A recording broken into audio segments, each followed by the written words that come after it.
Hey there! So today we have another blind beers. This is number 3 of the night. Last one's a little harder, the Central 28 one, but let's see how we do on this one. So this beer is a little bit more light. It comes in a light gold color, has a little bit of a nice chill haze to it, nice and bright. Oh yeah, that's Hefeweizen. That's bananas. A little banana, a little clove action. Mm-hmm. It's a little clear for Hefeweizen. Yeah, it's definitely not. I mean, maybe if we pour it all together. Yeah. The glycol, the glycol comes in 4 vinyl glycol, so that's that clove note to it, decently banana-y, quite intense on that clove character, very reasonably spicy. If anything, Banana and clove. Yeah, seeing the glass. I mean, Crystal Weizen is more clear than this, right? Yeah. So I guess not Crystal Weizen, but this beer really doesn't have like that kind of bright orange, bright kind of like hazy hue that, like, you know, a lot of these, some of the Hefeweizens almost look like New England style IPA. This one to me, it just looks almost like a slightly hazy. It's like the first one we did, yeah. almost. And also, it's actually quite interesting. Hefeweizen, surprisingly, a lot of them are actually quite dark. So this is, you know, even leaning towards a medium gold color. You know, sometimes you might suspect. I think the SRM for Weiss beer is actually, it starts pretty low. It can actually. It's actually like 3 to 5 or 3 to 6. Yeah, it's like, it's very low, but I suspect that's hugely wrong because maybe BJCP will adjust it, but like I've definitely seen, you know, these beers. Maybe it's because of the shipping, but I've definitely seen these beers at like 7 to 8 SRM, like way darker. Like this is reasonably in the light gold to medium gold color versus like a straw yeah, pale. it's like a. It almost looks like light amber. It almost looks like a pale ale, you know, or a light pale ale, color wise. Yeah. So. Ready to dive in? Oh, I already dove in. Oh, there's a little bit of that kind of chemically kind of band-aidy thing coming in. Almost a little bit of this kind of phenolic, yeah. It's almost like a solvency kind of phenolic to it. Yeast is suppressing all kinds of stuff, but that's a German Hefeweizen. So, final guess, final answer. Okay, but. Review? What do you think of it? Oh, what do I think? It's not my favorite. I generally like them a little bit more creamy.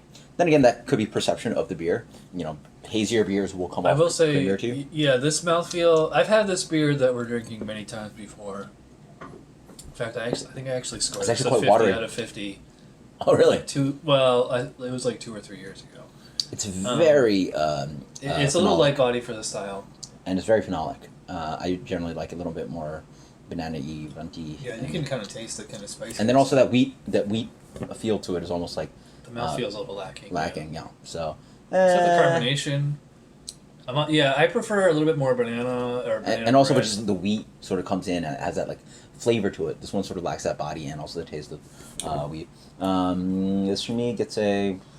A little tartness on the finish. 81, and wheat does that. Wheat offers a little tartness. I agree with that. So, whoop. What is that? Funky Buddha Floridian Hef. Yep, cool. Wow, this is not traditional Hef at all. American take on Hefeweizen. It's so. I think they've changed it over the years because I remember having this a couple years. I remember having it way better. Yeah.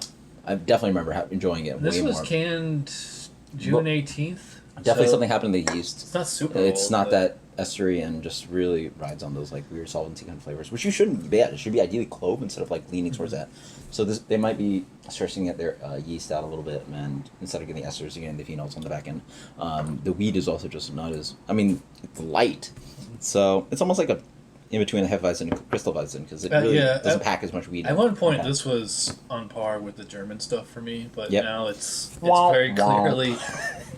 I mean, I wouldn't go Constellation Brands. So kind of like it better than the last beer we did. Sure, but. So I actually probably. What was your score on this one? I get 81 or something. I probably should have given a caveat that I probably should have guessed that maybe this. I didn't jump in the world of Germany or jump into the world of America. I just like assumed it was a German Hefeweizen, but probably should have guessed it is not a German Hefeweizen because generally they are better examples than this. Might be the yeast strain might be authentic, but.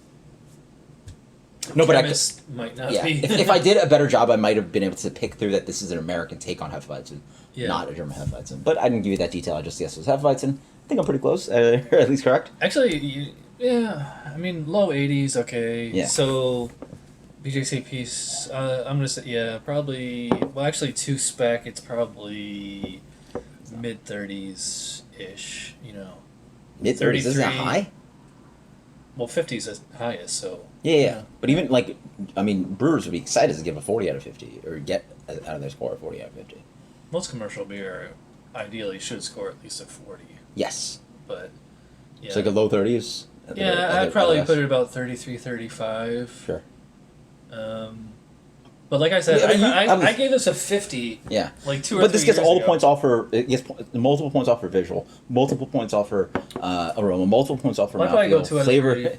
Like it takes hits on all those. Yeah. So I would at best even give 20s. I think it's about as. But again, I'm not the BJCP judge. This is the BJCP judge over here. So got it right. Okay, cool. Until next time, guys. Cheers. This was fun. Later. Cheers. Right.